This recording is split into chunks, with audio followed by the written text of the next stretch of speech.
প্রচুর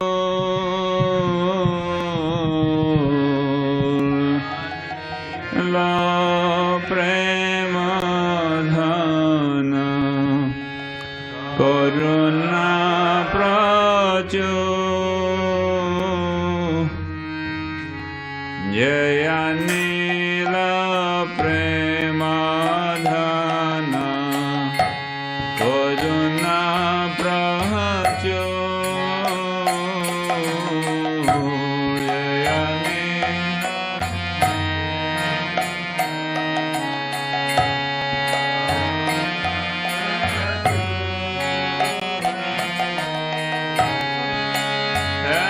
प्रभु कोथा गला जोथा को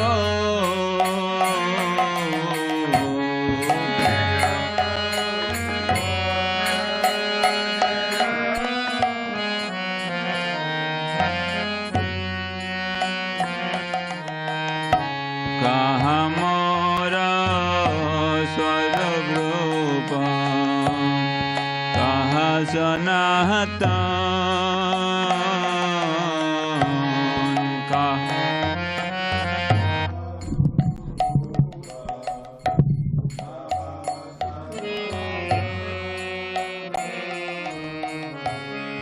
कहा दशा रघुनाथा पतित पावन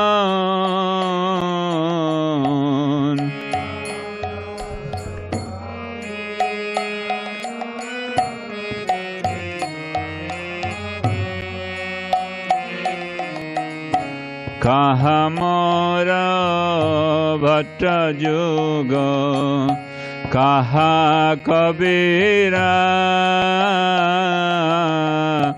कहा मोर भट्ट जुग कहा कबीरा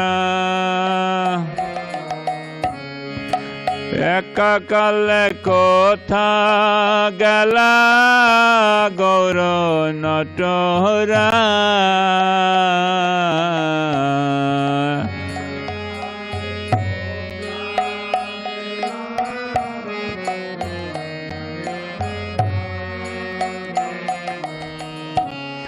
एक कल कोथा गला गौर नटोरा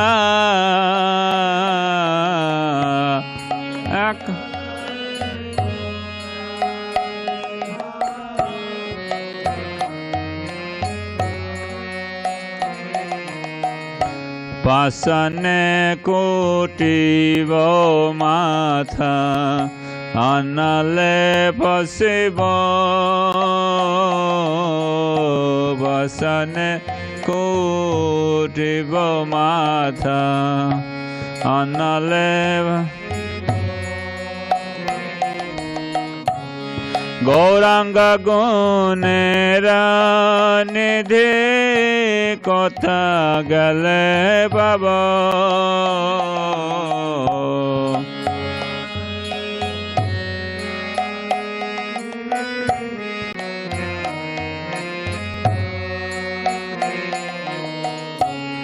गौरांग गुणेर निधि कथा गले पाब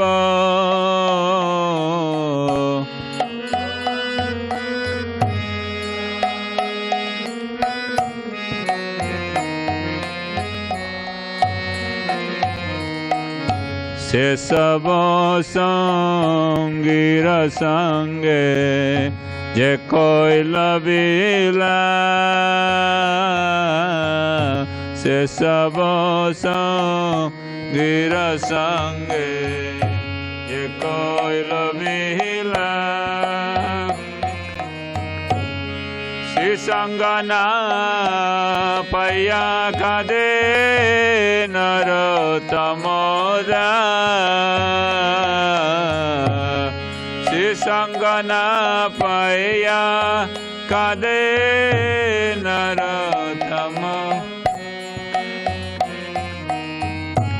से संगना पैया kade narotamara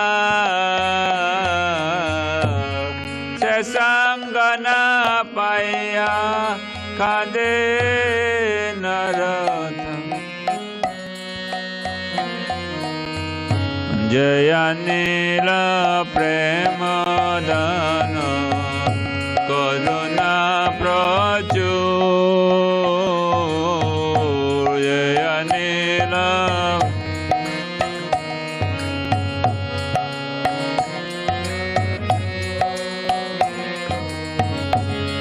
Jana Prabhu kotha gala Acharya Thakur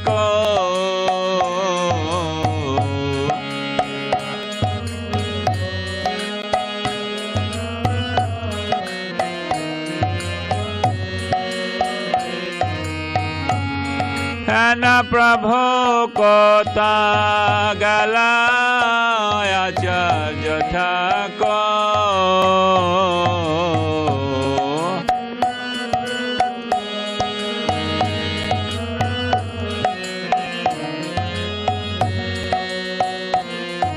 Jaya Vaishnav Thakur, Jaya Vaishnava Thakur, Jaya Vaishnav Thakur, Jaya Vaishnava Thakur.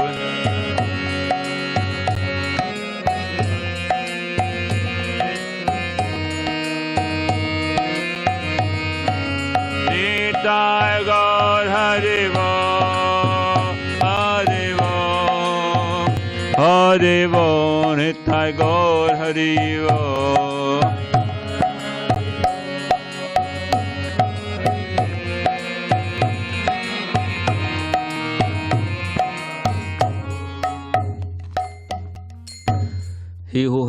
He who brought the treasure of divine love and who has filled with compassion and mercy, who has such a personality as Srinivasacharya gone.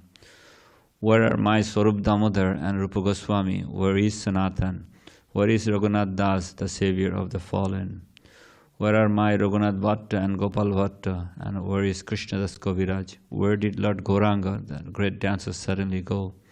I will smash my head against a rock and enter into fire.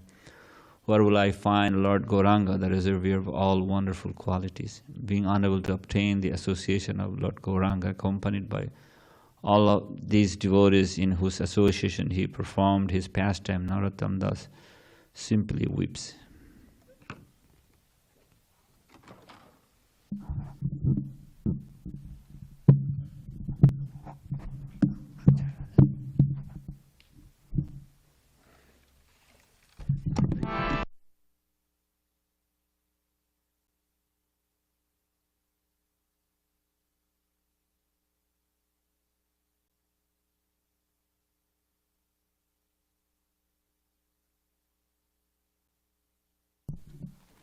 Thank you. So today is the disappearance day of Jayananda Prabhu, and it's described that the passing away of a Vaishnav is like the sunrise and sunset. They're both beautiful.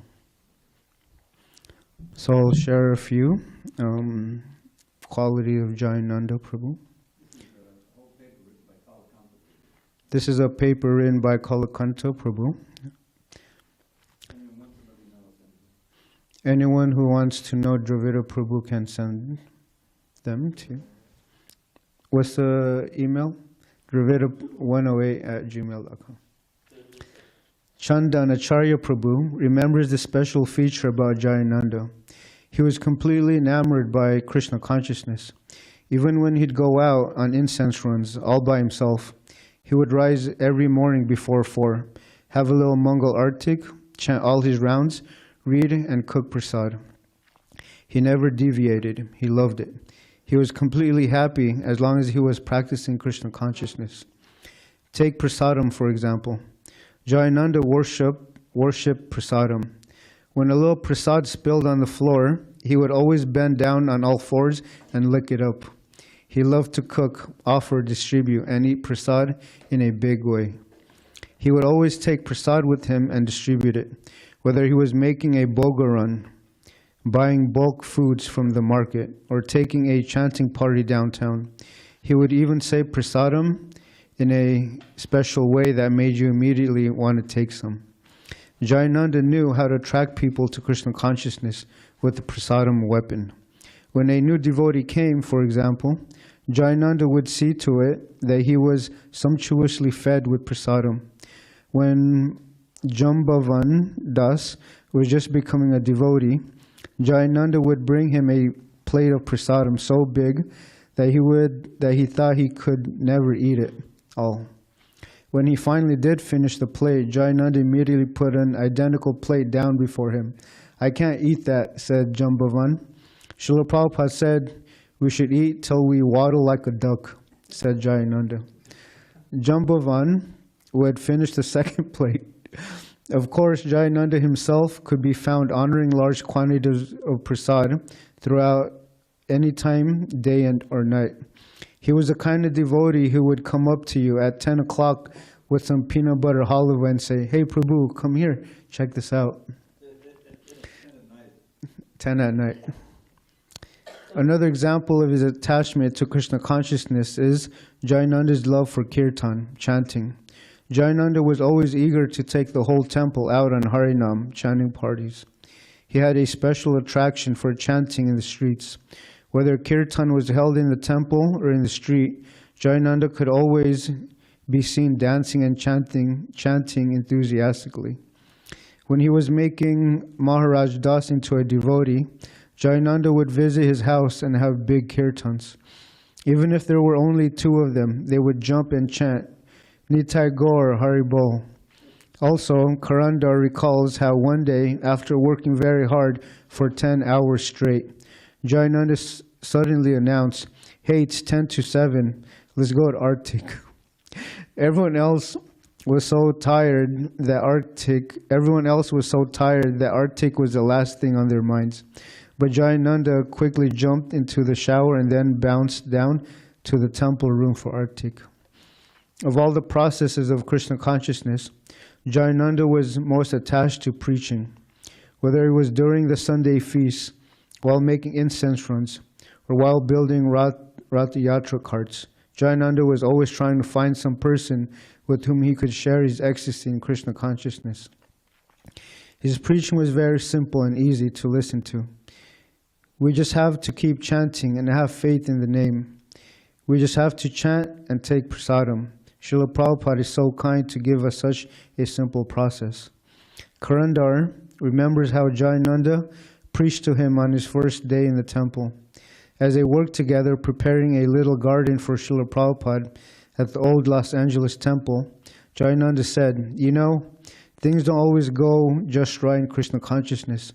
You have to keep chanting." At the time, Karandar couldn't imagine how anything could go wrong in Krishna's service. Years later, however, as he found himself still remembering those words, Karandar could appreciate the real potency of what Jayananda had said. So many things may come and go, just have faith in the name. Jayananda's preaching was very attractive for the non-devotees.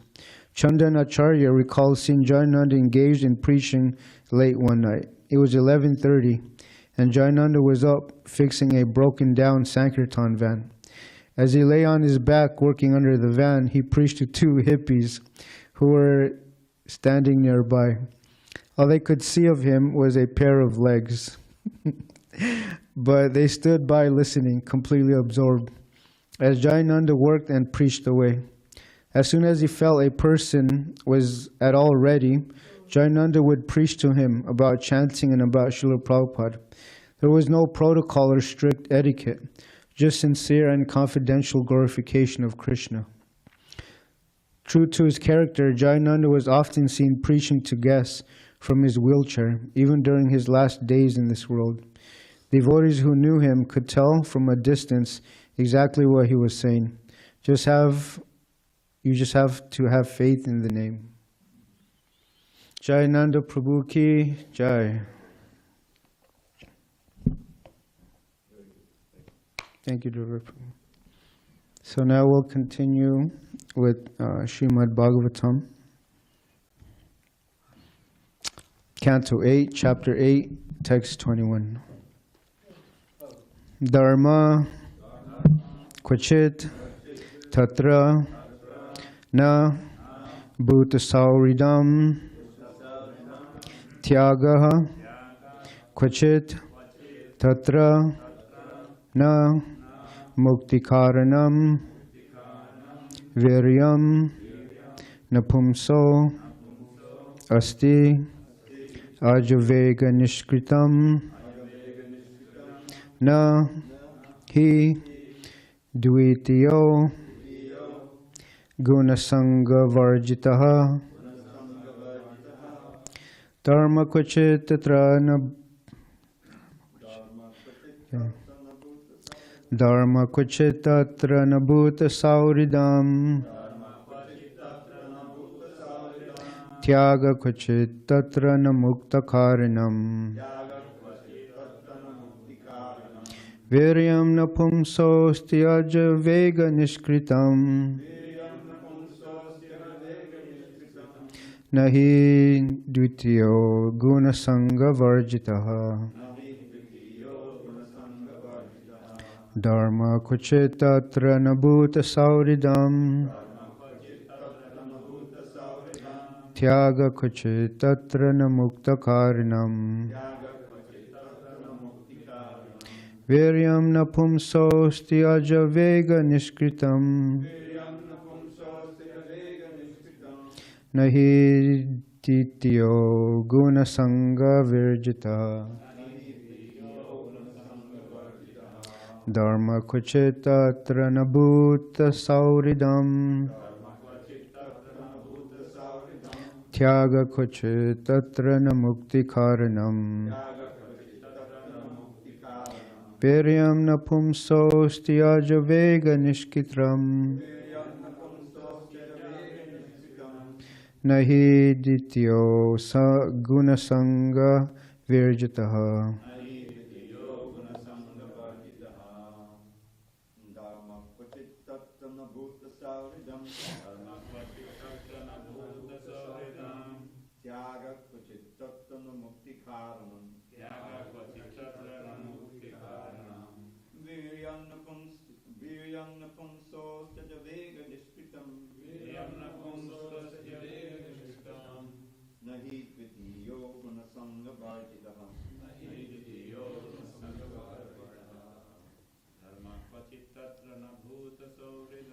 dharma kvachit tatra na bhuta sauridam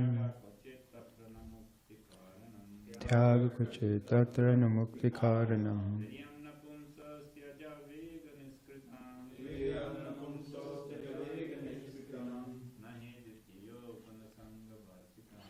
nidyo gunasanga virjitaha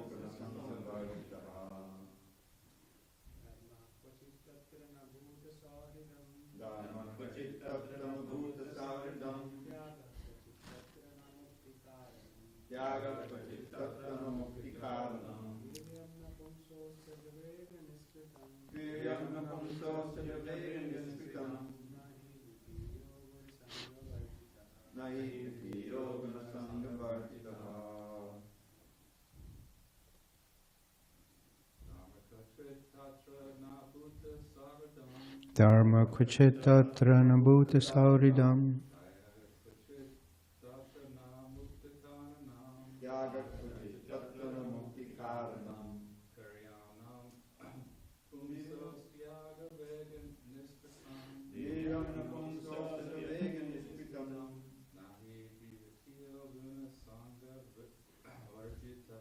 nahi dityo gunasanga varjitaha.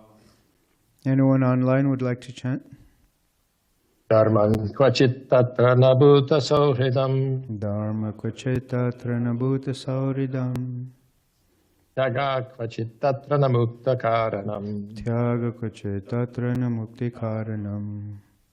Viryang napungsos tyajavega niskritang. Viryam napumsos tyajavega niskritam.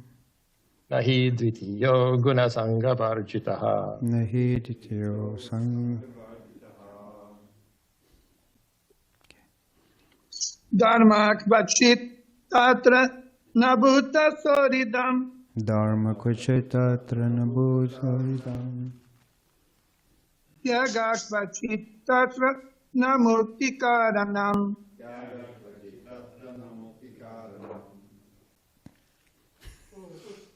Viryam napumsosti ajabega niskritam.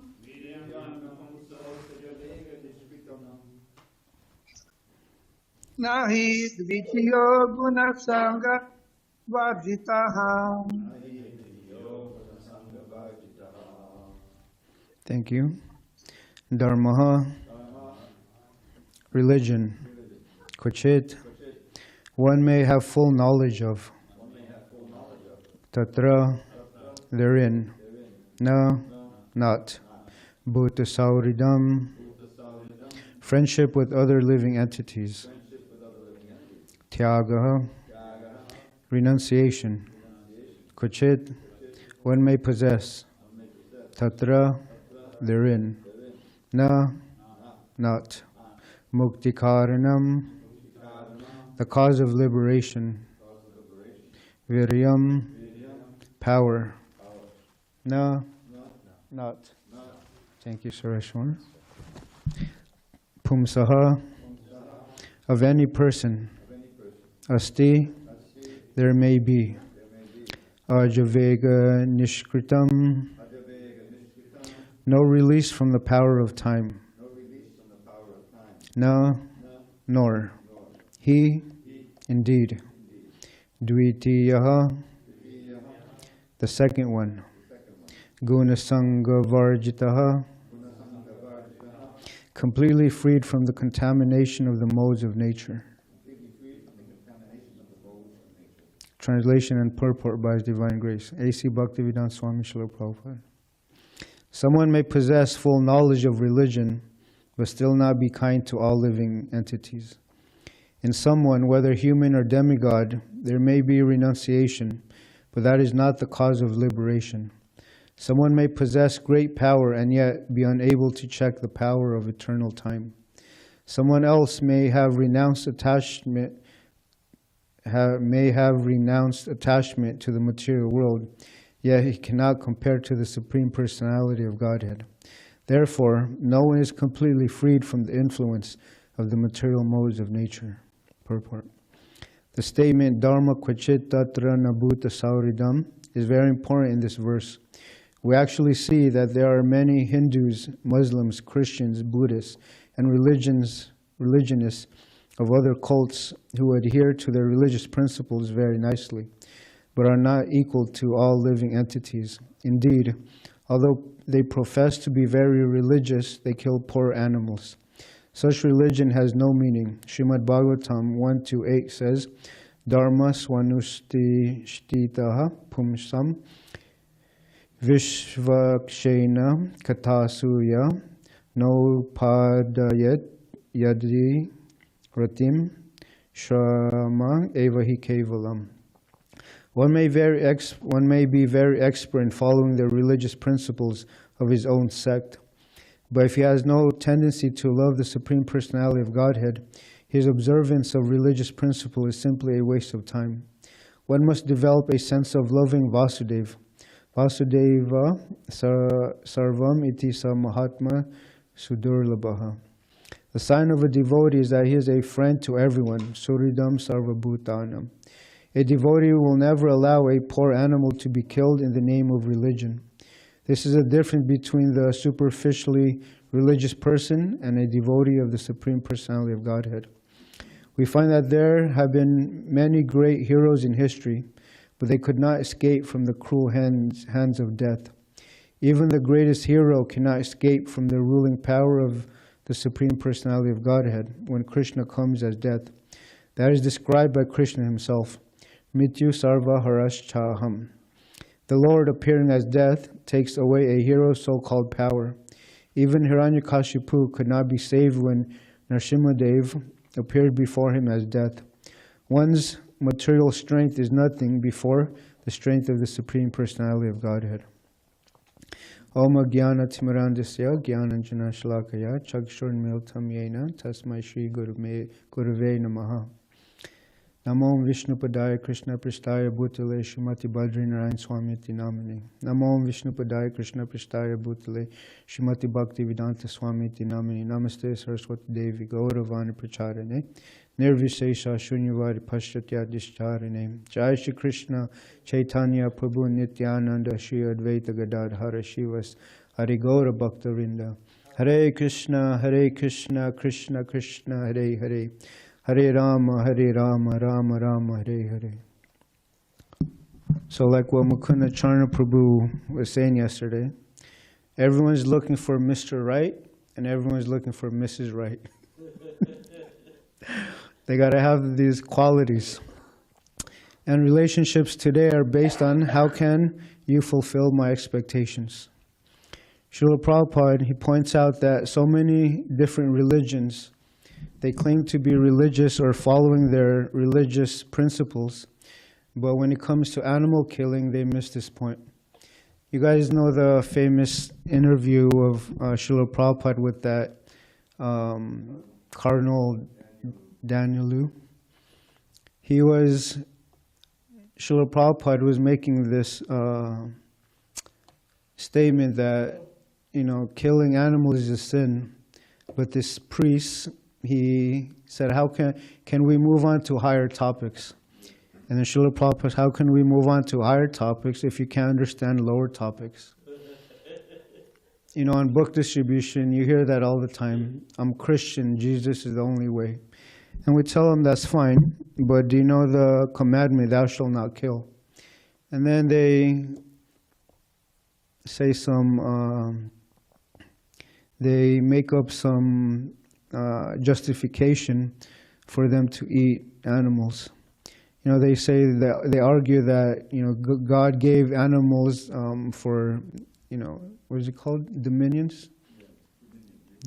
Yeah. But actually, that means that we take care of animals. And then these people, they go on preaching and saving others from sin, whether they themselves are sinning all the time. I tell young people, I tell them, if I tell you something, and are you willing to change? They say, yeah, of course. And then when they're Christians, I tell them, please give up meat. And they say, what? How? So I tell them it's a sin, and knowing this, you should not commit sin. But still, they find it very difficult to give up meat. And one of the arguments is that they have no soul.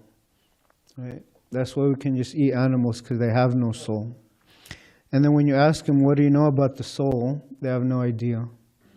So Srila Prabhupada would often call this cheating religion. And when we hear that they say there's no soul in the animal bodies, we think that they're crazy. And they look at us like we're crazy. But Srila Prabhupada said, we know that they're crazy. Yeah. Srila Prabhupada says, consciousness and life are the very symptoms of the soul. So as long as the body is animate, we should understand the presence of the soul in that body.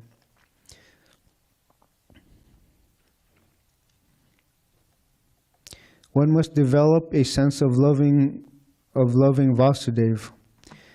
The sign of a devotee is that he is a friend to everyone. Suridam sarvabhutanam. A devotee will never allow a poor animal to be killed in the name of religion. In the Chaitanya Charitamrita, we find Lord Chaitanya Mahaprabhu speaking with the Chand Kazi.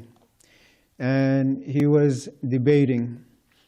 He said, you drink cow's milk, so you accept that cow is a mother. And the Chand Kazi said, yes.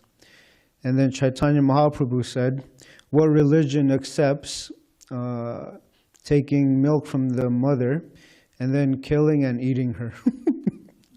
So the Chankazi, he said, oh, in our scripture, it allows for animal killing. And then he said, even in your Vedas, they also allow animal killing.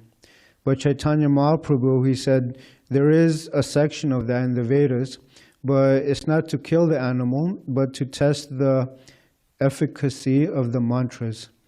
An old bull would be sacrificed in order to give it new life. So we're not actually killing the bull, we're creating a new life for the cow. And then the Chankazi, he replied, yes, you're right. He said, the Quran is actually a fairly new religion. And then the Chankazi admitted that it's full of imagination. There's many faults. There's no concrete philosophy or reason behind it. And then Chaitanya Mahaprabhu smiled. And then he asked the Chankazi again, sometimes we hear chanting in your community, but you don't restrict it. Why is that? And the Chankazi said, before, the Muslims, they would come to me and complain. He said, one night I had a dream that this ferocious half lion, half man, he pounced on my chest and he began scratching my chest. And then he said, don't disturb the Sankirtan party. Next time I'll kill you. Like that. So, and the Chankazi, he exposed his chest and he saw the scratches of Lord Nrsimhadev on the chest of the Chankazi. So he said, from that day on, I don't want to cause a disturbance to the Sankirtan party. So I let them chant. So, yeah, a devotee will never allow an animal to be killed in the name of religion. So many people, they claim to be religious and practicing compassion, but until they can recognize the animal killing just for the sake of eating their flesh is a sin, they won't be able to develop real compassion and mercy. Another point is, we find that there have been many great heroes in history, but they could not escape from the hands of death. And Srila Prabhupada, he would use examples of Kamsa, Ravana, and Hiranyakashipu.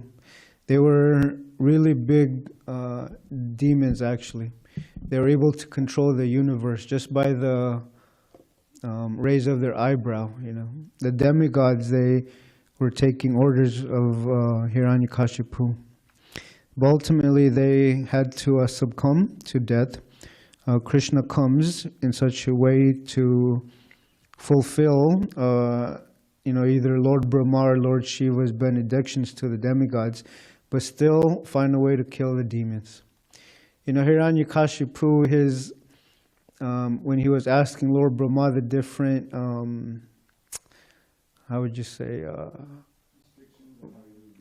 restrictions on how he can't be killed, it's amazing, You would think he would become immortal, He can't be killed by any weapon, he can't be killed day or night, he can't be killed inside or outside of his home, he can't be killed by any human or demigod, demon, or any creature. So created by Brahma. But Krishna, he appeared as Lord Nrsimhadev, half man, half lion. He killed them with his nails, so it's not weapons. He killed them at dusk or dawn, so it's neither moon or evening. And he killed them on the threshold of the palace, so it's not inside or outside of his house. So only Krishna can do this. Krishna will find a way. In the Bhagavad Gita, Krishna says, among gamblers, I am the cheat. So we can't cheat Krishna. And in the Mahabharata, an interesting story is after the war was over, Krishna told Arjuna, jump off the chariot right away. Bring your Gandiva and bring your 2 inexhaustible quivers with you. And as soon as they jumped off the chariot immediately caught on fire and turned to ashes without any apparent cause. And then Arjuna asked Krishna, what happened? And then Krishna told Arjuna that the chariot was struck by the most powerful celestial weapons. Only because of my presence was it not previously incinerated. Imagine that. Krishna protected Arjuna the whole time in the war. And in the Mahabharata, Duryodhana, he was protected by the boon from his mother. His whole body was basically invincible. But Krishna told Bhima to strike Duryodhana on the thighs. And that was the only way he was able to defeat Duryodhana. And Arjuna, he was having a hard time with Karna. But Karna's chariot wheel, was stuck on the earth. And while he was trying to lift it, Arjuna was told by Krishna, you should slay this person right now. And Karna was saying, wait, don't do that. Don't you know the codes of honor? You shouldn't kill or aim anyone if they're not ready. And then Krishna told him, where was your morality when Draupadi was being disrobed? Where was your ethics or your codes of honor when the Pandavas were sent to the forest? So he said, now when you are on the other side, you expect us to treat you the same way.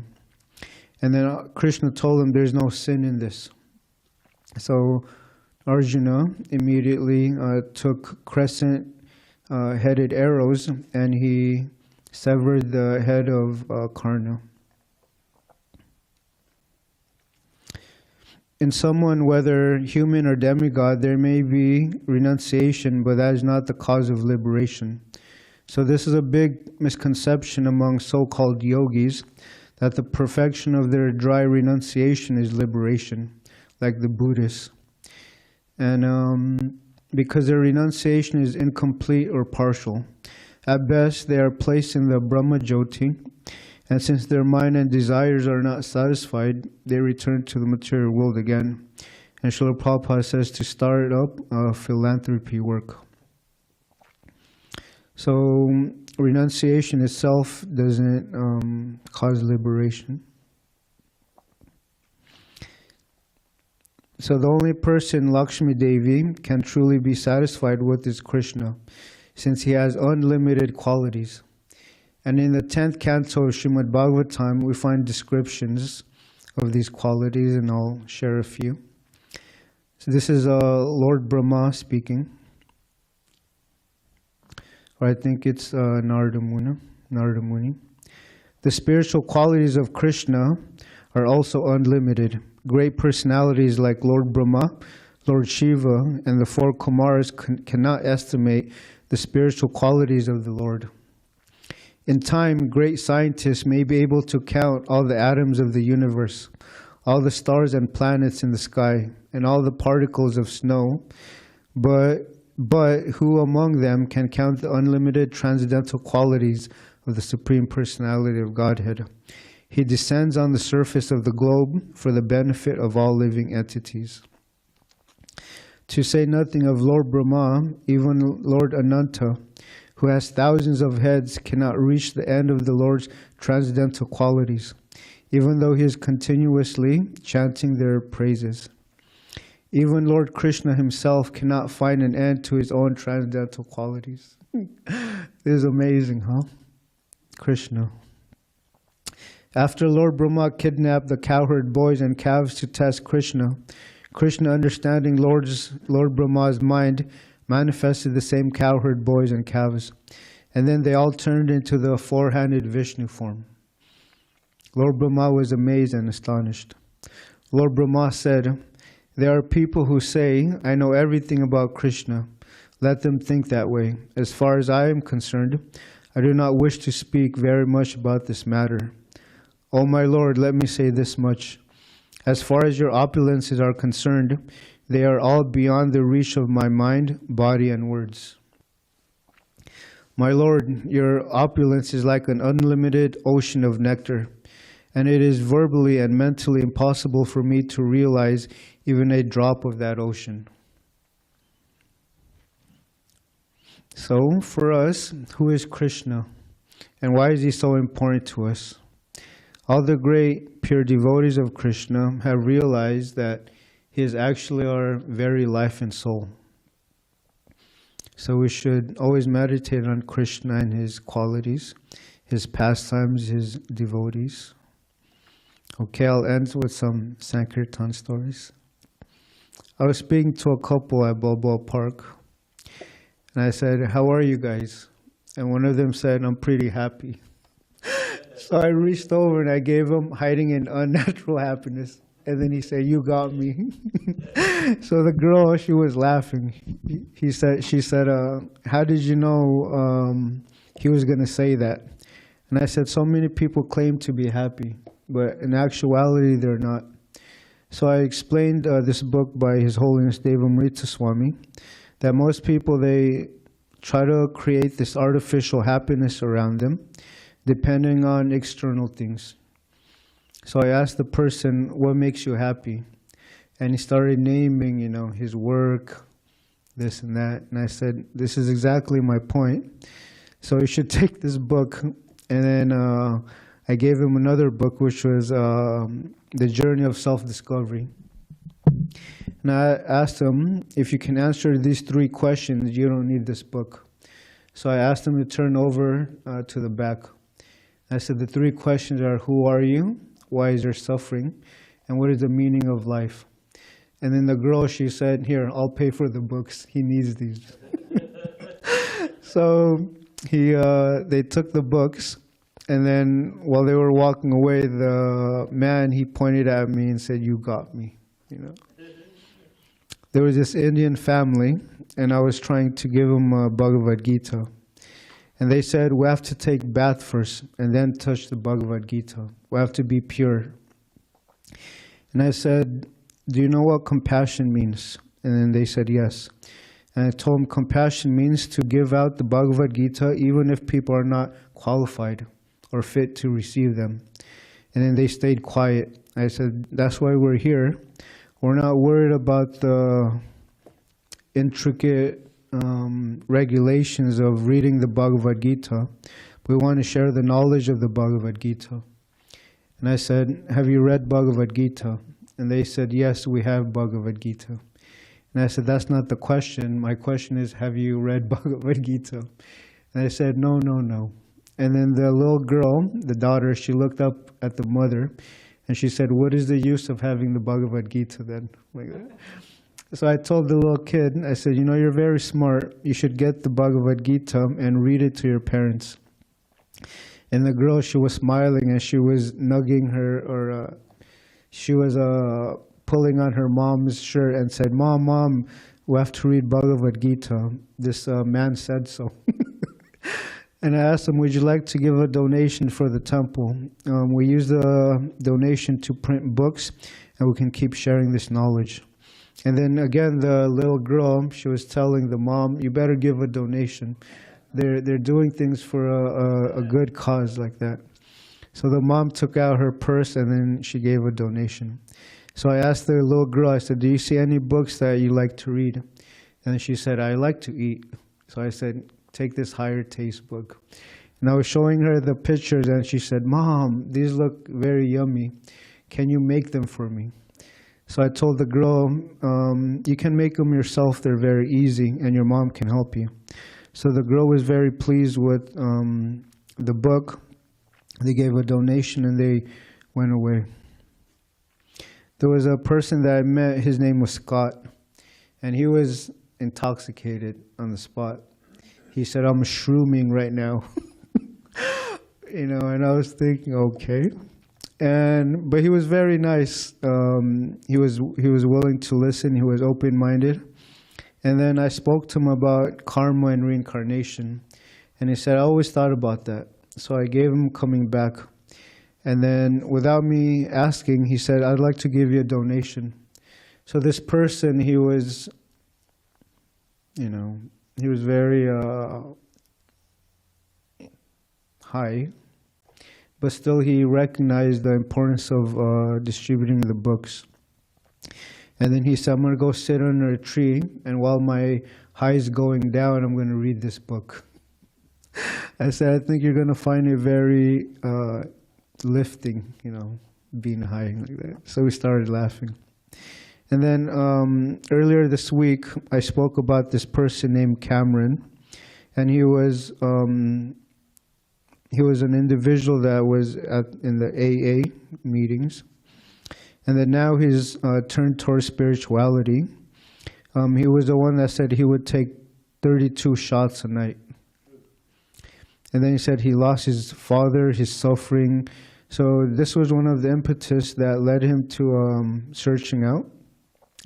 And I said, you're a very thoughtful person. I'd like to give you a few of these books. So I gave him a stack.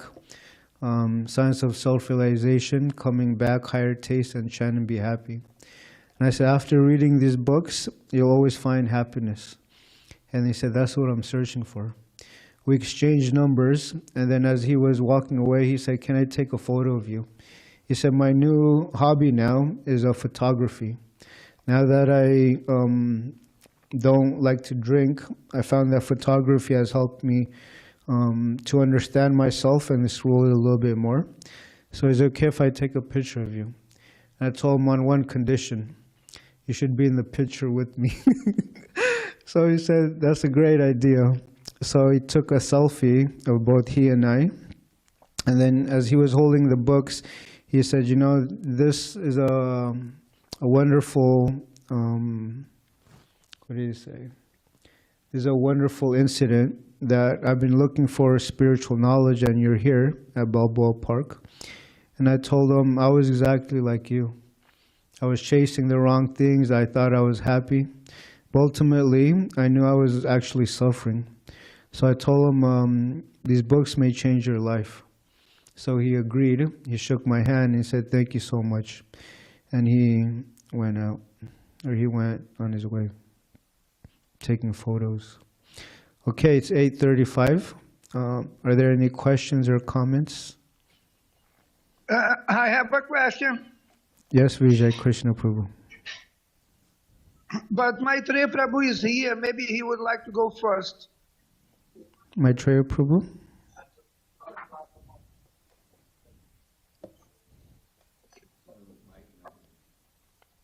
Okay, I think you're on, Vijay Krishna Prabhu.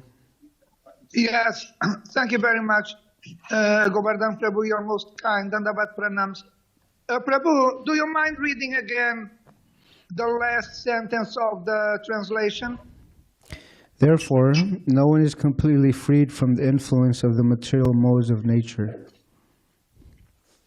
Yes, that is the quote. Thank you very much. You're most kind. Prabhu, this quote reminded me of a shloka in Bhagavad Gita where we find Lord Krishna chanting to Arjuna that, yes, undoubtedly, to overcome my external energy is very difficult, but if you surrender to me, you will very easily cross it. So, based on all of this, my question would be, if a person comes to you to ask you how to surrender to Krishna, what would you say? That is my question. That's a very nice question, actually. It's a very realistic question. Over the years, I found that first you have to develop friendship with them, because you can be preaching to them, but unless they trust you, it doesn't really mean anything. So the first thing is I would try to develop a nice friendship with this person. And I would slowly introduce chanting of the mantra. Hare Krishna, Krishna Krishna, Hare Hare. Hare Rama, Rama Rama, Hare Hare. And I would explain that this is the meditation for this age. Not only does it purify the heart, but it gives deep realization of who we are and what is the goal of life should be. And I would also tell them to associate with devotees more. I would also give them a book, of course, and prasadam. So many devotees, they came into the movement just by honoring prasadam. But I would tell them surrendering to Krishna doesn't mean to just renounce or give up everything, but it means to dovetail or add Krishna consciousness in one's life. Instead of hanging a picture of Bon Jovi or Kiss or I don't know these people, put a picture of Krishna. Instead of listening to rock music or Justin Bieber or Britney Spears, put on a mantra, meditation by devotees. And then I would also say come to the temple and serve Krishna. And in this way, we learn to be selfless when it comes to service. And then just by pleasing Krishna, you, the soul, naturally becomes happy. That's my answer. Vijay Krishna Prabhu. Yes, Prabhu. And if I may, I liked it when you mentioned that that you would recommend to this person for him or her to gradually add to their lives Krishna in the form of a poster or anything of the sort that would help them to get to the stage of full surrender. Thank you very much, Prabhu. Hare Krishna. You're welcome. One thing, Governor. Yes. I just have 2 minutes. Just a couple of little vignettes with the Jayananda. I didn't really have much interaction with him until the very end when he came to LA in '77. And he was already quite ill. But I learned later from coming down here that there was a whole pastime with him here and the devotees in the temple here. So the big central pastime that he had was overseeing the building of the carts for the first Rath Yatra in New York. That was a huge thing, and he worked so hard. And at the end of that, I forget who it was who saw him. He was bending over, and he already was ill. He had leukemia, And so he thought, I don't know if you know this, but there's like this idea that there's a way of curing it with Laetrile and this and that. But in the United States, they didn't recognize it, so you had to go to Tijuana in order to do that. So he went there, and he was staying in the center, and devotees would go down and visit him. I don't know if Bhadrinarayan Swami did, or I know Gunagrai Swami went there and see him. And so he was. They went to see him one time. He wasn't in his room. He said, "What?" Oh, they thought maybe he died, but no, he had set up a Bhagavad Gita class, and he was preaching to the other patients there regularly. Then they came down to visit him and said, "Let's get me out of here. They told me I can't do the Bhagavad Gita classes anymore. What's the use of staying here?" So he gave up the idea of getting cured. He took another whatever money he had for that $5,000 and gave it to Prabhupada. And Prabhupada wrote a letter about that, how that when he first saw Prabhupada, he gave him a donation for printing one of his books, and then the last donation. And so when he went up to LA, and he was ready to depart. So he was an invalid for some time, and the whole idea of doing a Rath Yatra in LA came up. And Ramaswami didn't want to do it. It was just a big deal. The whole Rath Yatras had been performed, but only in San Francisco. That was since the beginning, that was the first time. That was the only San Francisco in the world, I think, certainly in the United States. But they said, well, why just in San Francisco? So Jayananda, he knew that Ramaswami was very reluctant to do it. Meanwhile, Prabhupada was in India, this was '77, so he was also, getting ready to depart.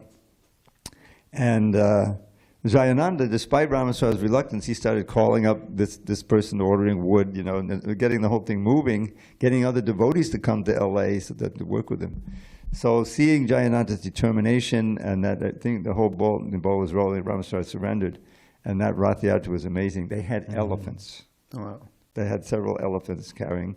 And Alice Coltrane was there. She was very famous. Her husband, famous singer. Her husband was even more famous. And they were into Hare Krishna, the Love Supreme. I don't know if you ever heard that record. So it was very wonderful. And then he departed early in the morning. He had Prabhupada's kirtan playing. It was very successful. And Prabhupada wrote a letter afterward saying he went back to Godhead and that we should observe his day just like any other Vaishnava. Thank you so much. I think Maharaj will give a PowerPoint presentation of Jayananda Prabhu on Sunday. So it'll be nice to hear. Glorification of Vaishnava is always Amazing. Okay, thank you for your time and attention. Granth Raj Srimad Bhagavatam ki jai. Srila Prabhupada ki jai.